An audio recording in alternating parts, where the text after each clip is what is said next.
Good morning, A Birdford and fam, and welcome to this week's firearm review. Pretty much doing one every week, so we're going to continue, but this one is the overperforming, underrated, somewhat unknown Ruger American Ranch in 5.56. That's right, threaded heavy barrel, comes in short. I will put all the actual detail specs in the description. I don't want to waste time with that. So more importantly, let's get right to it. First and foremost, this is my personal rifle. This is not one that's for sale in the shop, although the newer version is here and available in black, not in cryptic. Cryptic, that's right. This rifle was the beginning of my obsession with cryptic camo. That's why this rifle also has a matching cryptic camo case, as you saw in the little opener, as well as my Walker razors are in cryptic camo. But more importantly, let's talk about the little 5.56 that could. She's a 5.56 NATO 1-in-8 twist. That's right. And this one loves to run 68 grain hollow point boat tails. That is the preferred projectile. Although today's ammo was old stuff that I loaded about 10 years ago, give or take a little bit, when I first started reloading, so my consistency wasn't there. And still, this rifle pulled it out, and I'm going to show that to you. So stay tuned to the end, and I'll show you this little rifle pulled it out with my abysmal hand loads. Now, getting into the rifle. This one runs the little rotary magazine. That's right, because she is a Gen 1. Everything is the same as the other ones, except for it doesn't have the fancy Predator style stock that allows you to run an AICS mag or a regular AR-15 style mag, and that is not a big deal. This rifle wasn't bought to spray rounds down range at a high rate of fire. I actually bought this rifle. I have to give credit to a good friend of mine, Right to Bear, Alpine, California. If you're in the area in San Diego County, stop on in and see the fellows at Right to Bear and Alpine. It's definitely worth it. It's a great little adventure. But these guys turned me on to this rifle, and believe it or not, this was my first ever brand new rifle purchase. Up to that point, I had only had some used rifles, some milsurp stuff. But let's get into the specifics of it. Got that standard 3-lug Ruger bolt. Works great. The rifle is short, which is fine, and they do send you quite a nice recoil pad. But with all this, does it shoot? So let's go ahead. I'm going to throw in a little bit of 100-yard steel shooting. I will put it over to the side. There's no need for me to bounce back and forth. All you're going to be able to see is the 68 grain hollow point boat tails smacking a steel silhouette at 100 yards. Nothing big, nothing fancy. I just wanted to get out, because I've had a lot of customers talking about bolt guns. And this is by far my favorite that I own. Other rifles have come and gone. Remington 700 and 308 has come and gone. A Ruger Precision in 5.56 as well as 308 has come and gone.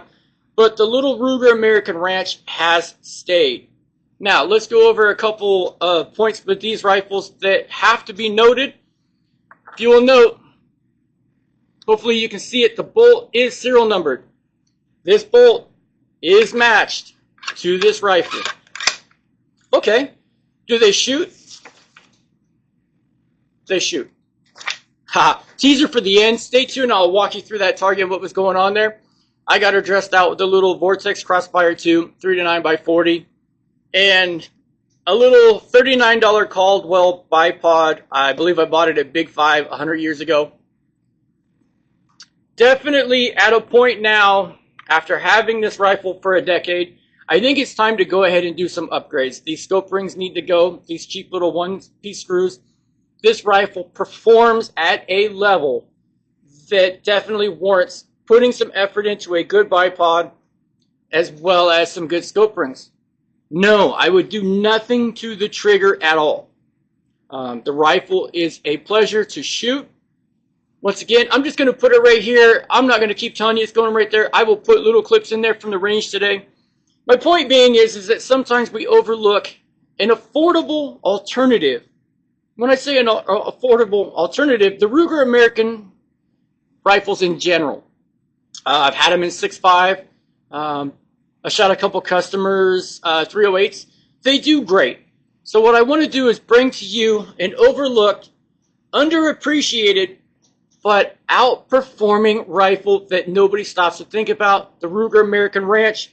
Obviously, in the standard, would I buy it? Obviously, I bought this one. I put probably, I would have to say at least 350 to 700 rounds, somewhere in that neighborhood. It is a bolt gun. I don't take it out and mash magazines through it. Once again, nice little rotary mag. I'm thinking, because I do have a customer that loves to hunt prairie dogs, I'm thinking about seeing if I can work up a 5.56 223 load that this rifle is happy with to go smack some little prairie dogs. Now, obviously what I'm telling you is that I would recommend this rifle to somebody. And I wanted to bring it to light because of the fact that I own it and enjoy it. I've let customers shoot it, and quite a few customers have shot that rifle and then gone and bought one. Now, I did also say that I would go over this target. And as you can see, there is very little to nothing left of the center. And that was my goal today. My hand loads, my inability to control the rifle as the wind picked up in western Arizona in the morning. Imagine that, it got windy, right? So I was struggling with the inexpensive, functional, but not the greatest bipod, and my hand loads that definitely were not consistent, but still damn near shot the center out of the shooting. See, I'm not going to tell you I did this at 1,000 yards. It was at 50 yards. I mainly just wanted to show that the rifle is a pleasure to shoot, as well as it does everything that you ask it to do consistently. With that, everybody, this was just a quick little rundown on my very first, brand new to me, out of the box, never owned by anybody other than Ruger, a distributor, and Right to Bear in Alpine, California. Another shout out to those guys. Thanks for hooking me up with this rifle and getting me going down the road of cryptic camo. For everybody else, if you're thinking about a bolt gun, consider the Ruger American. If you're in Lake Havasu City or you're close by and you want to get a hold of me and stop in, we can set up a morning before I open. I will be more than happy to take you to the range, and I'll let you shoot my little Ruger American Ranch. And I guarantee you, she will change your mind on the functionality of an American-made bolt gun that is not going to put you in the poorhouse. That's right, you're still going to have money for gas. I think I might upgrade the optics. I'm not sure. Stay tuned for that one. I'm thinking she might get some primary arms glass. But if you have an experience with the Ruger American, go ahead, drop down in the comments, whether it is good, bad, or otherwise.